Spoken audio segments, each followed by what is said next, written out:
রাত্রি মাতৃমন্ত্রী শান্তিরা সাবধান, যুগ যুগান্ত সঞ্চিত ব্যথা ঘষিয়াছে অভিযান।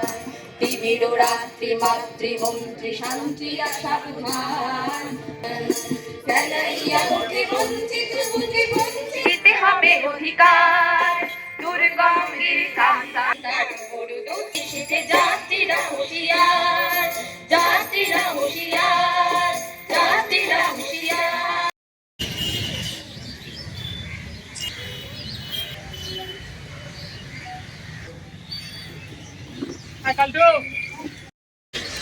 আজকের দিনে মূলত তৎকালীন সরকারের পুলিশ তার লাঠির আঘাতে ৮০ জন নির্ভর কৃষক এবং সাধারণ মানুষের উপরে যে বর্বরোচিত আক্রমণ, খাদ্যের দাবিতে যে আন্দোলন হয়েছিল, সংগঠিত হয়েছিল, সেই বর্বরোচিত আক্রমণে ৮০ জন নির্ভর মানুষ প্রাণ হারিয়েছিলেন, তাকে হত্যা করেছিল তৎকালীন সরকার। সেই অমর শহীদদের প্রতি শ্রদ্ধা আমরা আজকের দিনে জানিয়ে থাকি। এবং অতি সম্প্রতি কলকাতার আর.জি. কর হাসপাতালে নির্যাতিতা যে চিকিৎসক, মহিলা চিকিৎসক, তাকে ধর্ষণ করে খুন করা হয়েছে, তৎসহ আমাদের রাজ্যের এবং দেশের যে সমস্ত পার্টির কর্মী এবং সমর্থক এবং যারা খুন হয়েছে, সময়কালে আমাদের রাজ্যে, আমাদের পশ্চিম বাংলার অগণিত কৃষক, ক্ষেত মজুর, খেটে খাওয়া গরিব মানুষ যারা খাদ্যের দাবিতে, সেই সময় খাদ্যের সংকট ছিল, তাহলে খাদ্যের দাবিতে রাজ্য সরকারের কাছে খাবার যা দাবিতে তারা আন্দোলন সংগঠিত হয়েছিল।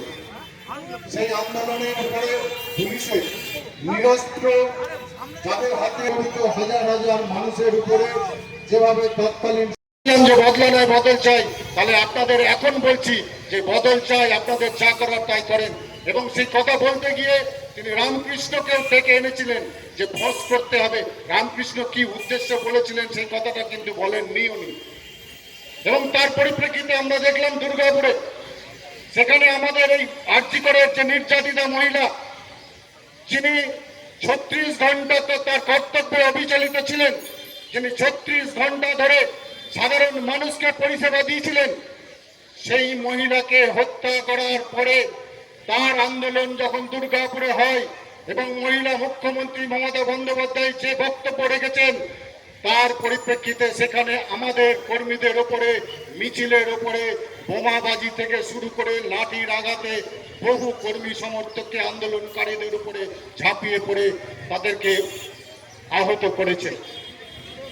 এইভাবে রাজ্যটা চলছে 2011 সাল থেকে।